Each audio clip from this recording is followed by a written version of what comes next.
もう龍一くん泣いてるのに笑ってしまってとか、いろいろ。なんか本当にお疲れ様っていう気持ちで見てました。She laughed. Not out of cruelty. Not out of awkwardness. She laughed because she knew. When Kihara Ryuichi broke down in tears at the retirement press conference, Sakamoto Kaori, one of Japan's greatest figure skaters, watched from home and couldn't help but smile. And then she said something that stopped everyone cold. Rikakuen was crying, and I just laughed. She laughed, while he wept. But here's the thing. That laugh was a mockery. It wasn't shock. It was something far more powerful than either. Because the person who said those words wasn't a fan. It wasn't a journalist. It was Sakamoto Kaori, a woman who had stood on the same ice, fought in the same world, for 7 straight years. Someone who knew Kihara Ryuichi in a way almost no one else could. She understood. And that understanding, that deep, bone-level recognition is what made her laugh. She added quietly, I really felt for him. I was watching with everything I had. So, why did she laugh? Why did she smile at another person's tears? And why, of all people, was it her who felt it so deeply? To answer that, we need to go back. Not to the medals. Not to the championships. We need to go back to a car. A 6-hour drive. And a passenger seat that tells us everything. Here's a question. A simple one. Could you fall asleep in the passenger seat before the car even starts moving? Not halfway through a long drive. Not an hour in, when your eyes get heavy. Before the engine turns over. Could you recline your seat, put on sunglasses, and just drift off with someone sitting right next to you? Most people can't. Because falling asleep like that requires something rare. Something that can't be faked. It requires your body, not just your mind, to decide that this person, this space, is safe. Miura Riku did exactly that. In a variety show interview, Kihara Ryuichi described their routine. He drove, she rode. Simple enough. She didn't have a license, so he picked her up every morning and took her to the rink. That part, many fans already knew. But then he revealed what happened inside the car. She reclines the seat from the very start, he said, almost laughing. Before we even leave. Sunglasses on. And she's just asleep. 6 hours. On some of their longer trips, competitions, training camps, Kihara sat alone behind the wheel for 6 full hours while Miura slept peacefully beside him. And then he said, with a grin that couldn't quite hide something deeper underneath, that's been building up. That's really been building up. He wasn't angry. He was something more complicated than angry. He was a man who had quietly accepted something and carried it for 7 years. Let's think about what that really means.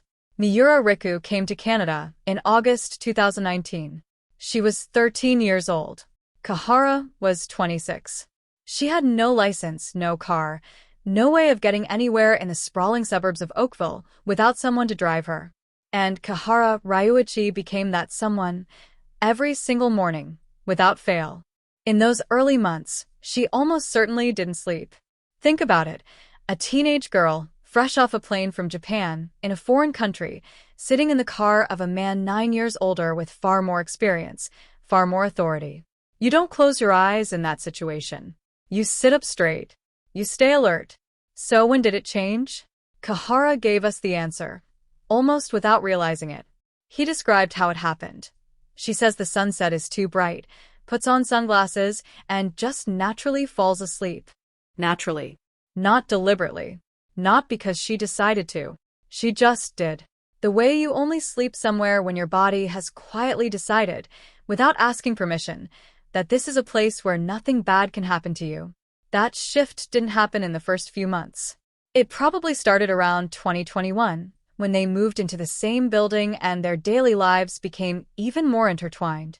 It deepened through 2022 and 2023 as they climbed together toward the top of the world. Little by little, mile by mile, the car became something different.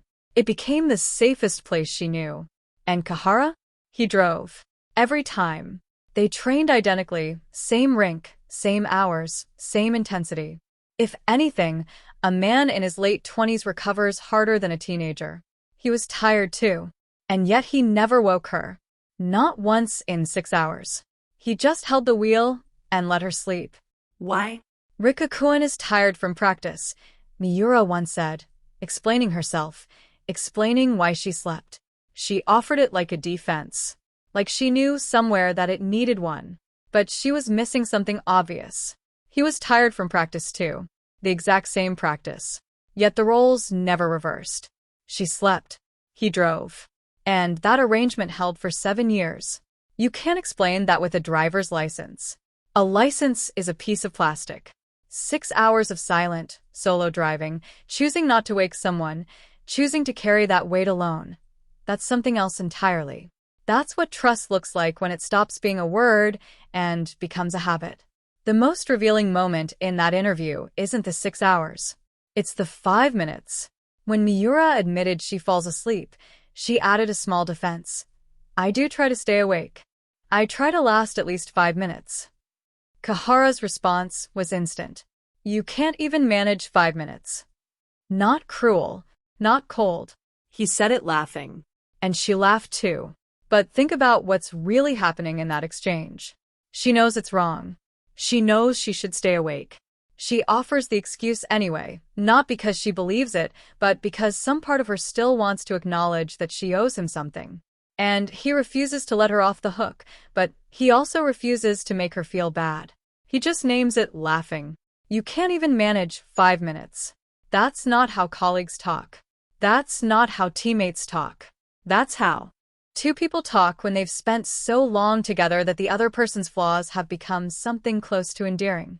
When you've watched someone fail at the same small thing so many times that it stops being annoying and starts being them. He wasn't holding a grudge. He was describing someone he knew completely. Which brings us back to the laugh. Sakamoto Kaori watched the retirement press conference. She saw Kihara Ryuichi, a man known for composure, for quiet strength, for being the steady one, fall completely apart. And she laughed. And then she said, I really felt for him. Those 2 things sound like opposites. They aren't. She laughed because she understood exactly why he was crying. And the reason she understood is because she had watched from the outside what those 7 years had quietly built between them. She knew about the mornings. She knew about the drives. Maybe not the specific details, but she knew the texture of it. The way Kihara carried things so Miura didn't have to. The way their dynamic had its own private logic, its own rhythm, its own language. And she knew that for Kihara Ryuichi, this press conference wasn't just the end of a career. It was the end of a routine that had become the architecture of his life. Part 2. Here's what makes the timing so strange. Right after the Olympics ended, Sakamoto ran into both of them. She described what she saw. They had this look on their faces, like they'd finally exhaled. No regrets. Just clear. No tears. No breakdown. Just 2 people who had finished something enormous and felt the cleanness of it. So why? 2 months later, did Kihara weep? The Olympics ended, and the feeling was triumph. Pure, uncomplicated triumph. But then they went back to Canada. Back to the same building. The same hallways. The same car. The same rink. The ordinary world came flooding back, and with it, the slow, quiet realization of what was ending. Not the medals. The mornings. Not the applause. The drives. By the time the April press conference arrived, Kihara had been living inside the ending for weeks. And then he had to say the words out loud, officially, publicly, finally. We are retiring. And maybe, in the moment before those words left his mouth, the passenger seat flashed through his mind. Miura, sunglasses on, seat reclined, sleeping before the engine even started. That image. That specific, ordinary, irreplaceable image. That's what broke him. Kihara himself said the tears were triggered by the faces of the people who'd come to see them off backstage. But I think something deeper was already happening before that. I think the act of saying it, really saying it in front of cameras and microphones, made it real in a way nothing else had. And real meant, that's over now. And Miura? She was smiling. While Kihara cried, Miura sat beside him and smiled. And Sakamoto, watching from home, saw both of them at once, the crying man, the smiling woman, and laughed and said, That's Just so like them. So like them. 7 words. But they carry 7 years inside them. Because that's exactly what their dynamic had always been. One carried, one rested, one drove, one slept. One checked the bags. One forgot them. One broke down at the end. One held it together. Neither role was better. Neither was weaker. They were 2 halves of a single, perfectly calibrated machine, and that machine only worked because each of them had become exactly who the other one needed. Sakamoto could see it because she'd watched it from the outside. She wasn't inside the car. She wasn't in their building. She had just been close enough, long enough to understand what she was looking at. And what she was looking at that press conference was the end of a shape that had taken 7 years to form. Here's what I keep coming back to. When we remember Riku and Ryuichi, the pair known as Rikuryu, we remember the World Championship, the Grand Prix Final, the Olympic gold. Those achievements are permanent. They're carved into record books and they'll stay there. But the records don't capture the 6 hours. They don't capture the sunglasses and the reclined seat. They don't capture 5 minutes. I try to last 5 minutes. They don't capture the man who held the wheel in silence so the girl beside him could rest. Sakamoto Kaori's laugh was the sound of someone recognizing all of that. Not just what the world saw, but what the world couldn't see. The private architecture of 2 people who had built something together so slowly, so naturally, that neither of them fully understood what it was until it was gone. She laughed because it was so Kihara Ryuichi. Of course, he cried. Of course he did. Only someone who didn't know him would be surprised. And her words, I really felt for him.